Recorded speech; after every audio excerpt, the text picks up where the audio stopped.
తీర్థయాత్రలు చేయడం హిందూ సంప్రదాయంలో భాగం.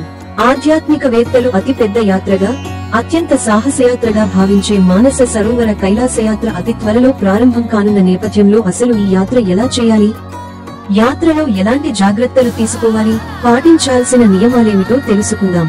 మానస సరోవర కైలాసయాత్ర ఎప్పుడు ప్రారంభం?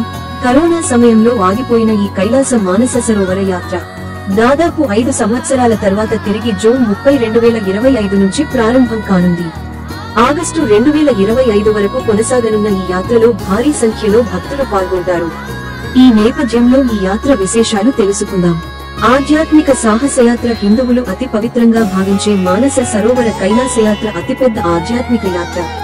హిందువుగా పుట్టిన ప్రతి ఒక్కరూ తమ జీవితకాలంలో తప్పకుండా చేయాలని కోరుకునే యాత్ర. ఎన్నో ప్రతికూల పరిస్థితుల్లో, మరెన్నో సవాళ్లతో కూడిన ఈ యాత్ర అత్యంత సాహసవంతమైన యాత్రగా పేరుగాంచింది. మానస సరోవర యాత్ర విశిష్టత బ్రహ్మ మానసం నుంచి ఉద్భవించిన సరోవరమే ఈ మానస సరోవరం. ఈ సరోవరానికి ఉత్తరాన ఉన్న పర్వతమే కైలాస పర్వతం. మానసరోవరంలోని నీరు త్రాగితే మరణించిన తర్వాత నరకానికి వెళ్లకుండా నేరుగా కైలాసానికి చేరవచ్చని, ఈ సరస్సులో స్నానమాడితే 100 జన్మల వరకు పాపాలు పరిహారమైపోతాయని హిందువుల విశ్వాసం. జ్ఞానానికి, అందానికి ప్రతిరూపాలైన హంసలు మానస సరోవరంలో విహరించేవని హిందువులు నమ్ముతారు. స్వచ్ఛమైన జలం మానస సరోవరంలో జలం ప్రపంచంలోకెల్లా స్వచ్ఛమైనవి. స్వచ్ఛమైన ఈ సరోవరంలో తెల్లని హంసలు భక్తులకు ఆహ్లాదాన్ని కలిగిస్తాయి. అన్నింటికన్నా ముఖ్యమైనది వేదమాత నిత్యం విహరించే స్థలం మానస సరోవర తీరం. హిందువుగా పుట్టిన వారు వేదాలు అభ్యసించి, శాస్త్రాలు ఆచరించలేకపోయినా ఈ సరోవర జలం తీర్థంలా సేవించి, సరోవరంలో స్నానం చేస్తే జన్మధన్యం అవుతుందని నమ్మకం. సముద్రమట్టానికి దాదాపు 15,000 అడుగుల ఎత్తున ఉన్న మానస సరోవరాన్ని, దానికి సమీపంలో ఉన్న కైలాస పర్వతాన్ని అధిరోహించటం అంత సులభం కాదు. అందుకే చాలా మందికి కైలాస యాత్ర ఒక కల, తీరని కోరిక. ప్రపంచంలో అత్యంత కఠినమైన యాత్రలలో కైలాస యాత్ర ఒకటి.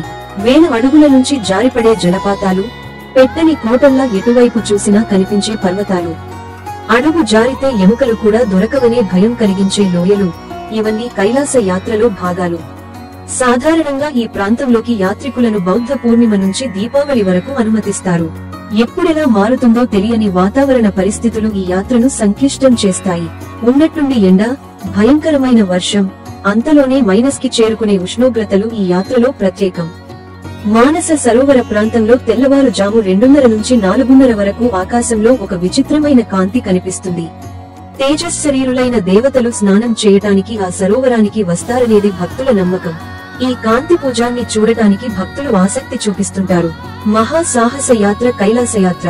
కైలాస శిఖరం ఎవరెస్ట్ శిఖరం కంటే చాలా దిగువన ఉన్నప్పటికీ ఇప్పటి వరకు దీనిని అధిరోహించలేకపోవడం ఆశ్చర్యకరం. ఇందుకు ప్రధాన కారణం కైలాస పర్వతం చుట్టూ ఉన్న ఛేదించలేని రహస్యాలు. ఇప్పటికీ శాస్త్రవేత్తలు ఈ రహస్యాలను ఛేదించలేకపోయారు. కైలాస పర్వతంకి సంబంధించిన కొన్ని రహస్యాలు ఈ సందర్భంగా తెలుసుకుందాం. ఛేదించలేని రహస్యాలకు నిలయం కైలాస పర్వతం. కైలాస పర్వతం విద్యుదయస్కాంత, భౌగోళిక సవాళ్లతో కూడి ఉంది. కైలాస పర్వతం మీద ఒక నిర్దిష్ట బిందువు దాటి ఎవరినీ ముందుకు సాగనివ్వని ఒక అదృశ్య శక్తి ఉందని ప్రజలు నమ్ముతారు. కానీ ఈ పర్వతానికి సంబంధించిన రహస్యాలను ఇప్పటివరకు ఎవరూ ఛేదించలేకపోయారు. నిగూఢ రహస్యం కైలాస పర్వతం చుట్టూ ఉన్న సమయ వేగంగా మారడాన్ని యాత్రికులు తమ స్వీయ అనుభవంతో అనుభవించారు. కొందరు ఇక్కడ కొన్ని గంటల్లోనే తమ గోర్లు, వెంట్రుకలు వేగంగా పెరిగాయని చెబుతుండగా, మరికొందరు చాలా త్వరగా వృద్ధాప్యం అవుతున్నట్లు భావించారు. ఇదంతా భక్తుల స్వీయ అనుభవాలే.